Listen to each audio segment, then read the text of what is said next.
Hi, hi, Hal. Actually, we are going to discuss about weather updates. Actually, చాలామంది తెలియక తెలియక కాదు అయితే యాక్చువల్గా మనమైతే ఒక ఎన్విరాన్మెంట్ ఎన్విరాన్మెంట్లో జరిగే మార్పుల వల్ల అయితే ఇక మనం హెవీ టెంపరేచర్స్ ఇంకా వర్షాలైతే మనం ఆ, టైంకి పొందలేకపోతున్నాం. దీనికి గల మెయిన్ కారణం ఏంటిదంటే మెయిన్ రీజన్ అనేది ఏంటిదంటే మనకి గ్లోబల్ వార్మింగ్ ఎఫెక్ట్. యాక్చువల్గా ఏం జరిగిందంటే మనకు యాక్చువల్గా జూన్ మాసంలో వచ్చిన నైరుతి ఋతుపవనాలు అనేవి మనకి పసిఫిక్ మహాసముద్రంలో ఉన్న నీటి ఉపరితలం పైన వేడి గాలులు అనేవి ఈ మేఘాలను చల్లబరచకుండా ఢీకొనడం వల్ల మనకు వర్షం అయితే కురియట్లేదు. యాక్చువల్గా మనకి సమ్మర్లో చూసినట్టయితే temperatures near by 50 degrees centigrade వరకు రీచ్ అయినాయి. ఎందుకు అలా అంటేను యాక్చువల్గా మనకు టెంపరేచర్ అనేది నియర్లీ 38, 40, 42 వరకు ఉంటే అది గరిష్టం, అంటే మ్యాక్సిమం. దీనికన్నా ఎక్కువ ఎందుకు ఇలా అవుతుందంటే యాక్చువల్గా మనకు గాలిలో మనకు air is nothing but is a combination of all gases like carbon carbon dioxide, oxygen, sulphur, nitrogen, ఇలా అన్ని వాయువుల మిశ్రమమే మనకు గాలిలో ఉంటుంది. అయితే మనకు గాలిలో కనుక మనకు కార్బన్ శాతం ఎక్కువైందంటే కార్బన్ శాతం ఎక్కువైనప్పుడు ఏంటంటే మనం వేడి అనుభూతిని పొందుతాం. ఇప్పుడు చూడండి, దీన్నే గ్రీన్ హౌస్ గ్యాస్ ఎఫెక్ట్ అంటాం. గ్రీన్ హౌస్ గ్యాస్ ఎఫెక్ట్ అంటే మనకు గాలిలో కార్బన్ ఉద్గారాల శాతం ఎక్కువైనప్పుడు అది ఎక్కువ వేడిని మనకు విడుదల చేస్తుంది. యాక్చువల్గా మనకు కార్బన్ని ట్రీస్ అనేవి చెట్లు అనేవి పీల్చుకొని మనకు ఆక్సిజన్ని వదిలేస్తాయి. అయితే మనకు యాక్చువల్గా ఉన్న జనాభా ప్రకారం మనది ఇండియా కంట్రీ చూసుకుంటే కనుక vast area of people is there, అంటే చైనాను మించిపోయింది మనకు ప్రస్తుతం అయితే. అంటే దీనికి కారణం అధిక జనాభా. దీనివల్ల మనం ఏం చేస్తున్నాం, అడవులను కొట్టేస్తున్నాం. అడవులను కొట్టేయడం వల్ల ఏమవుతుంది, చెట్లు లేకుండా పోతున్నాయి. అంతా కూడా రియల్ ఎస్టేట్కి తీసుకుంటున్నాం. సో దీనివల్ల మనకి ఏం జరిగిందంటే అడవులు లేకపోవడం వల్ల ఈ కార్బన్ ఎమిషన్స్, అంటే వెహికల్స్ నుంచి అదేవిధంగా ఫ్యాక్టరీస్ నుంచి వచ్చే ఎమిషన్స్ అన్నీ కూడా మనకు గాల్లో చేరుతున్నాయి. అంటే కార్బన్ ఎమిషన్స్ ఎక్కువ అవడం వల్ల మనకు ఆ టెంపరేచర్ ఫేస్ చేసినాం. ఇప్పుడు వానాకాలంలో వర్షం పడినాక కూడా చాలా టైం తర్వాత మనం ఎక్కువగా వర్షం పడే అంతసేపే మనము ఏంటంటే ఎక్కువ టెంపరేచర్ ఫేస్ చేయం. అదే తర్వాత మాత్రం మళ్ళీ అదే టెంపరేచర్ని ఫేస్ చేస్తాం. దీనికి కారణం ఏంటంటే మెయిన్గా గ్లోబల్ వార్మింగ్ ఎఫెక్ట్. అయితే దీనికి ఆల్రెడీ న్యూస్ని ఫాలో అవుతుంటే మీరు కూడా చూసే ఉంటారు. మన గ్లోబల్ వార్మింగ్ ఎఫెక్ట్ని ఏ విధంగా చెప్తున్నారంటే గ్లోబల్ వార్మింగ్ ఎఫెక్ట్ అని డైరెక్ట్గా చెప్పలేక కార్బన్ ఉద్గారాలను ప్రపంచంలో వెలువడే కార్బన్ ఉద్గారాలను తగ్గించడం వల్లనే ఇది సాధ్యమవుతుందని చెప్తున్నారు. మరి కార్బన్ ఉద్గారాలు తగ్గించాలంటే ప్రతి ఒక్కరూ వాహనాలు వాడుతున్నారు. యాక్చువల్గా వాహనాలు వాడడం వల్ల మనం ఏమవుతుంది, దానిలో మనం పెట్రోల్, డీజిల్ లాంటి ఫ్యూయల్స్ని వాడాల్సి వస్తుంది. దీనివల్ల ఇప్పుడు పెట్రోల్ ఫార్ములా చూసుకున్నా, డీజిల్ ఫార్ములా చూసుకున్నా, మీథేన్ ఫార్ములా చూసుకున్నా, it's a combination of carbon and hydrogen molecules. ఇది మనకు వాహనాల్లో ఉపయోగిస్తాము. అది ఫ్యూయల్ బర్న్ అయినప్పుడు మనకు ఎగ్జాక్ట్గా కార్బన్ ఎమిషన్సే గాల్లోకి విడుదలవుతాయి. సో ఈ గాలిలోకి విడుదలైన కార్బన్ ఎమిషన్ వల్ల మనకు గాలిలో కార్బన్ పర్సంటేజ్ పెరిగి మనకు గ్లోబల్ వార్మింగ్ కారణమవుతుంది. దీన్ని మనం ఫేస్ చేయాలంటే ఎలా అంటే అధిక మొత్తంలో చెట్లను పెంచాలి. ఉన్న చెట్లను ఒక్కదాన్ని కూడా తీసేయద్దు. ప్లస్ అదేవిధంగా ఏంటంటే మనము ఇక వీలైనంత వరకు వాహనాల వాడకాన్ని తగ్గించాలి. అంటే ఇప్పుడు ఎక్కువగా పబ్లిక్ ట్రాన్స్పోర్ట్ని యూజ్ చేయడం అలాంటివి, లేదంటే చిన్న ఇప్పుడు లాంగ్ జర్నీస్ ఉంటాయి. లాంగ్ జర్నీస్కి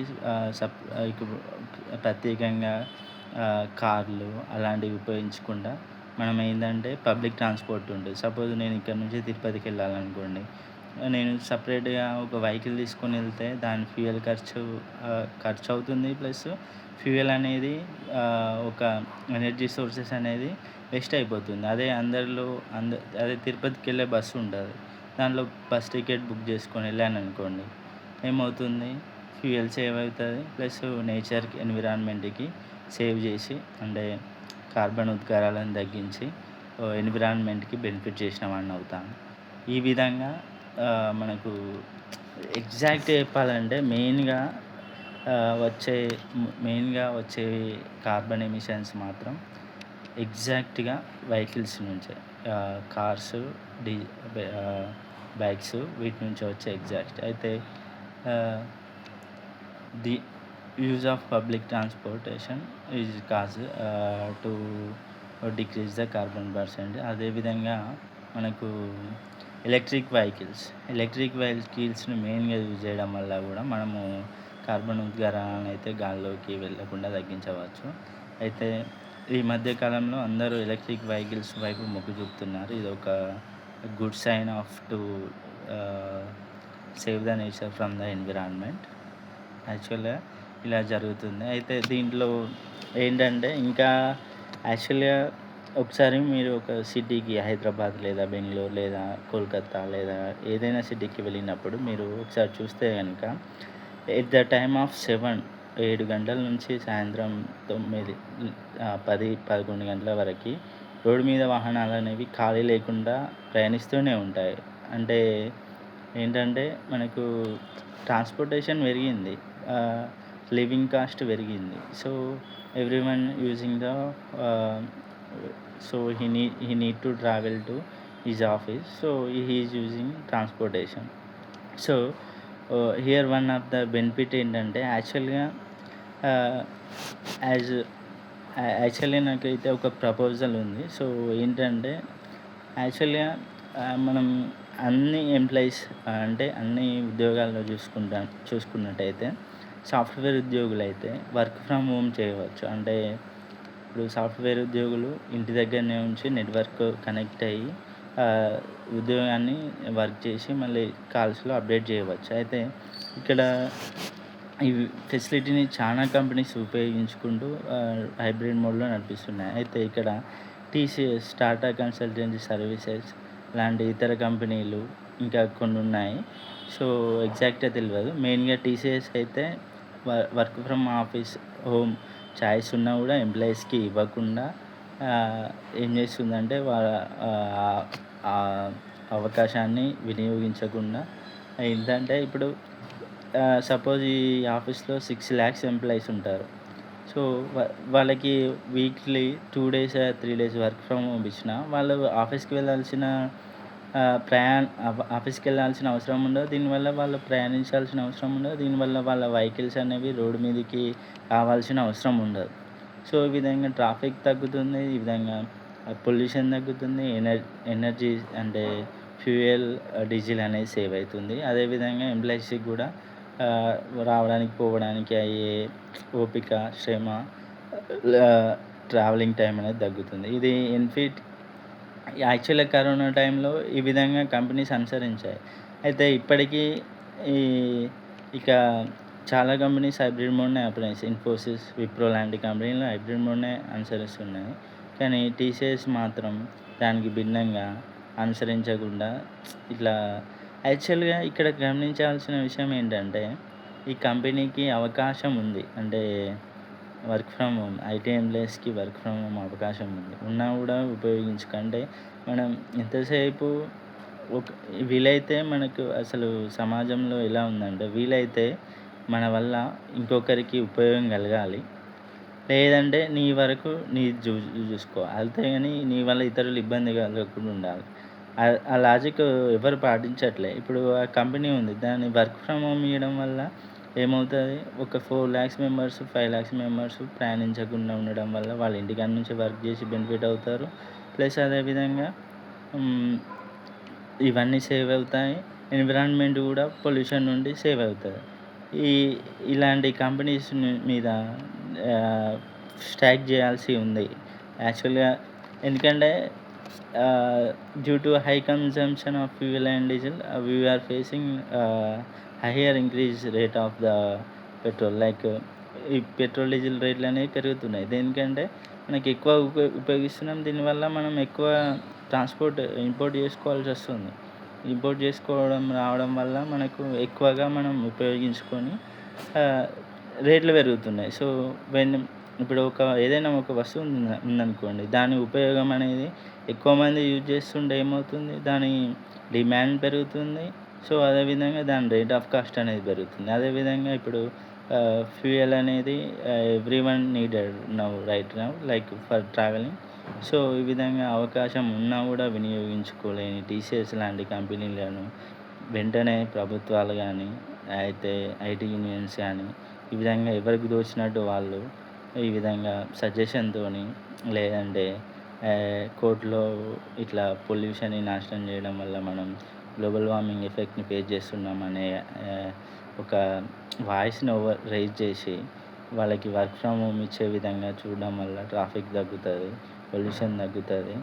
యాక్చువల్‌గా దీనివల్ల స్మాల్ ఎంప్లాయీస్ అంటే స్విగ్గీ, జొమాటో, ర్యాపిడో ఇలా ఏది చేసుకునే వాళ్ళకైనా లేదంటే ఇతర పనులకు వెళ్ళి వచ్చే వారికి ఎవరికైనా కూడా దీనివల్ల ఒక అరే ట్రాఫిక్‌లో ఇంత టైం ప్రయాణించాల్సి ఒకసారి హైటెక్ సిటీలో కనుక మనం సిగ్నల్ పడిందంటే ఇట్స్ నియర్లీ 10 మినిట్స్ అండి. 10 నిమిషాలు ఆగాలి. ఆ టైంలో అంబులెన్స్ అనేది వస్తది.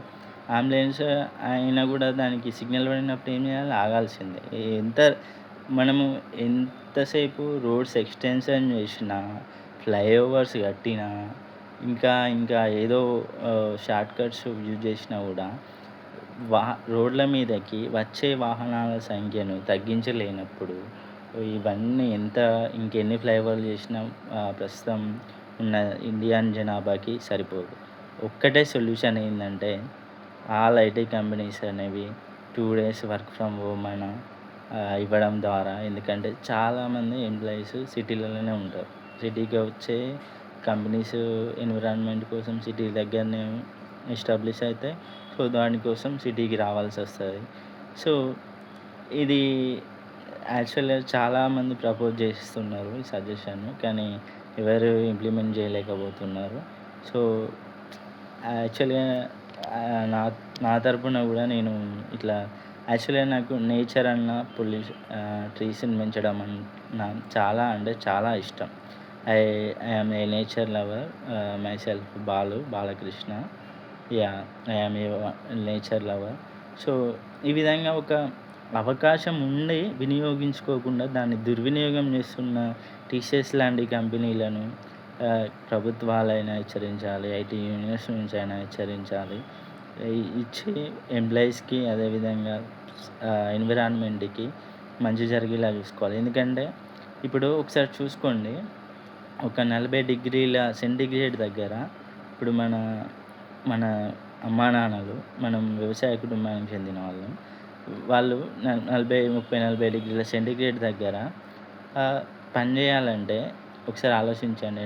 మామూలుగా ఒక ఎండలో 5-10 నిమిషాలు ఉంటేనే కళ్ళు తిరిగే పరిస్థితి ఇప్పుడున్న మనుషులకి ఉన్న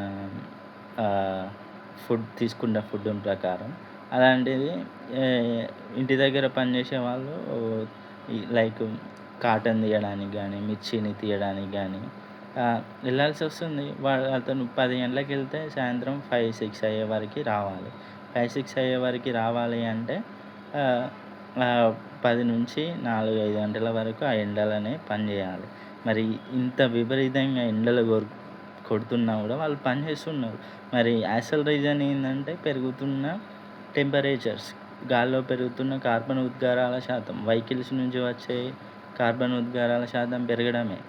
ఇక దీనివల్ల ఇన్ని అనర్థాలైతే ఉన్నాయి.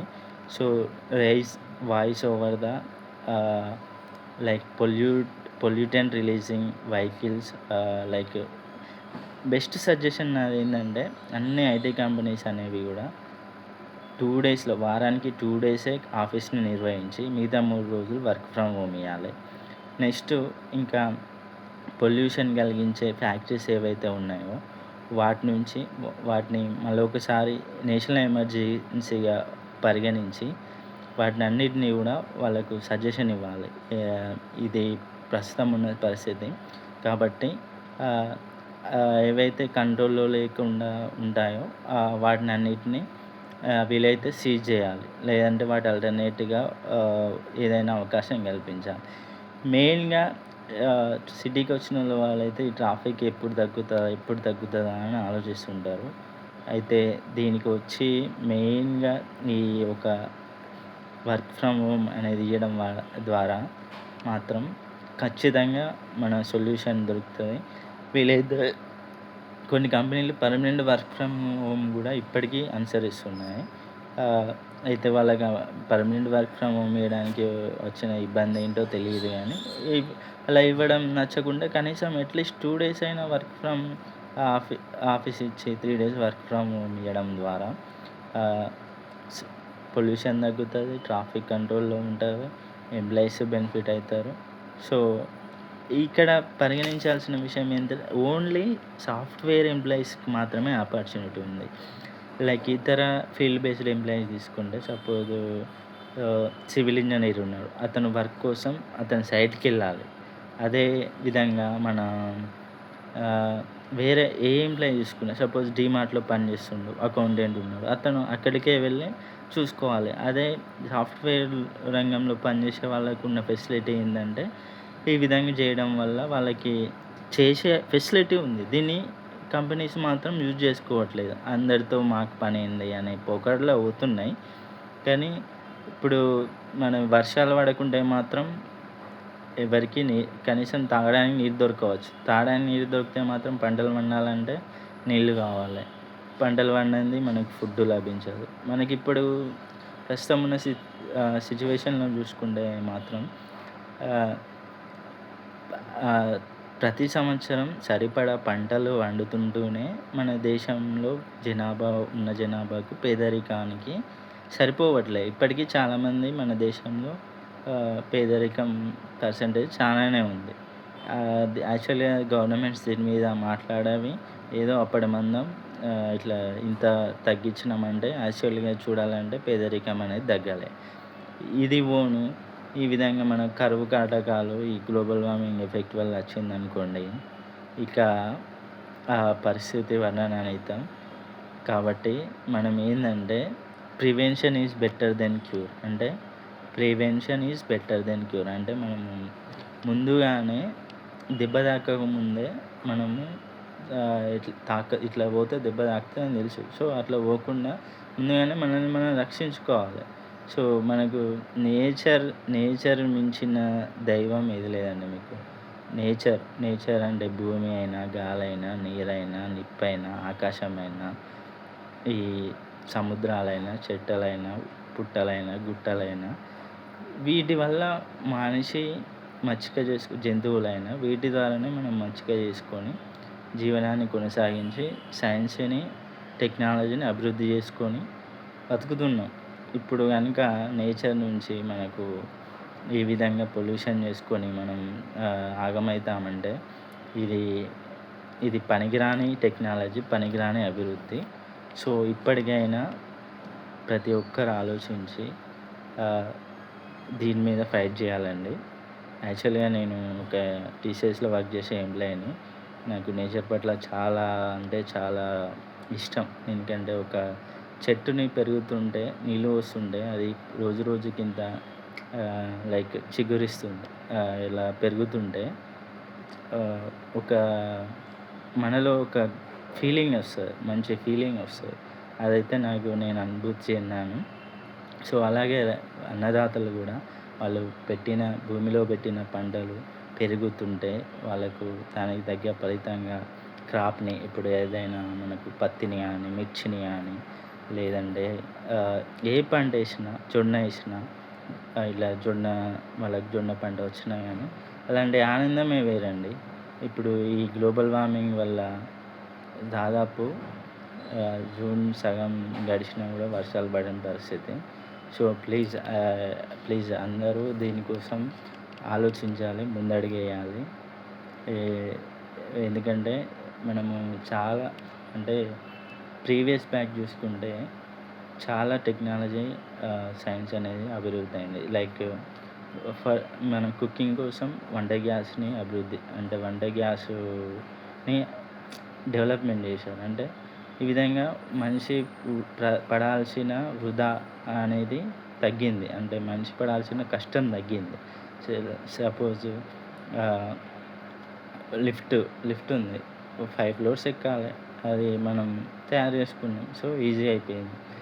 సపోజ్ వంట గ్యాస్ ఒక కట్టెల పొయ్యి మీద వండితే ఒక గంట పడతది.